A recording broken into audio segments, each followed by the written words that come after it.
अरे क्या हुआ मैडम, क्यों मुंह फुलाकर बैठी हो?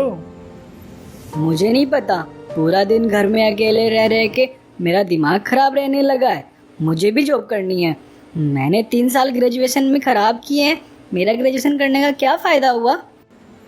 अच्छा ये बात है। चलो सुबह तुम भी रेडी हो जाना, ऑफिस में एक पोस्ट खाली है, मैं बॉस से बात कर लूँगा।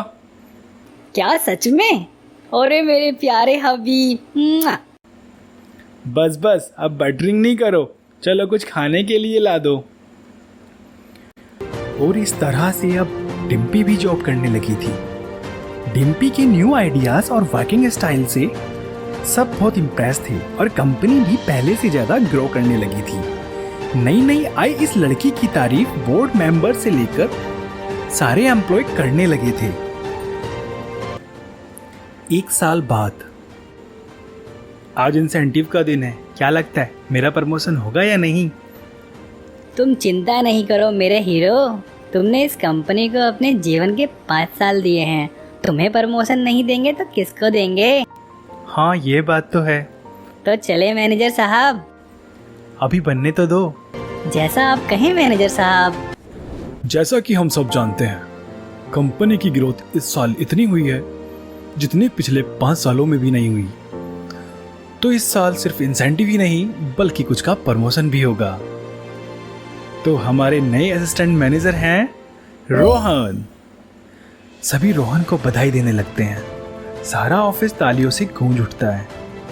तभी सीईओ कहते हैं, सभी बोर्ड मेंबर ने एक मत से अगले मैनेजर के रूप में और एम्प्लॉय ऑफ द ईयर के रूप में उसे चूज किया है जिसके न्यू आइडियाज और जिसके वर्किंग स्टाइल से हमारी कंपनी इस मुकाम पर पहुंची है। तो आपकी अगली मैनेजर होंगी मिस डिम्पी। डिम्पी का नाम सुनते ही ऑफिस में सभी के चेहरों पर खुशी छा गई। सभी डिम्पी को बधाई दे रहे थे और तालियां रुकने का नाम नहीं ले रही थी। लेकिन इस शोर में एक चेहरा ऐसा भी था जिसको समझ नहीं आ रहा था कि वो इस पर रिएक्शन क्या दे। और वहीं डिम्पी को भी अपनी इस कामयाबी पर यकीन नहीं हो रहा था। मुझे तो अभी तक यकीन नहीं हो रहा है। हो तो मुझे भी नहीं रहा। मैंने कंपनी को 5 साल दिए और ये बात तुम भी जानती हो। मैं पूरी रात जागकर क्लाइंट के लिए प्रेजेंटेशन बनाता रहा और तुमने तो उस हिसाब से। मैंने बस वो सारा काम ऑटोमेशन के थ्रू किया जिससे हमारा टाइम भी बच गया और हमारी पहुंच ज़्यादा क्लाइंट तक हुई। सो जाओ, मुझे नींद आ रही है अभी। अरे मुझे लगा था कि आज हम पार्टी। तुम देख लो जैसा तुम्हें करना है, मुझे सोने दो। डिम्पी समझ जाती है कि रोहन को उसका मैनेजर बनना अच्छा नहीं लगा। वहीं डिम्पी सोच रही थी अगर मेरी जगह रोहन मैनेजर बनता तो हम एक अच्छे रेस्टोरेंट में डिनर कर रहे होते। इसलिए अब डिम्पी को समझ नहीं आ रहा था कि आखिर इसमें गलत क्या था। यह गलत है रोहन, तुम ऐसे जॉब नहीं छोड़ सकते। तुमने कंपनी को 5 साल दिए हैं और अब जब कंपनी की ग्रोथ शुरू हुई है तो तुम ये कंपनी छोड़ना चाहते हो। जब आपको सब पता है तो मुझे छोड़कर डिम्पी को मैनेजर क्यों बनाया? अगर ये बात है तो मैं तुम्हें जाने से नहीं रोकूंगा, पर जाने से पहले एक बात का जवाब देते जाओ। अगर डिम्पी तुम्हारी पत्नी ना होकर सिर्फ एक एम्प्लॉय होती तब भी तुम ये जॉब छोड़ते। रोहन के पास इस सवाल का कोई जवाब नहीं था, इसलिए केबिन में कुछ देर के लिए सन्नाटा छा जाता है।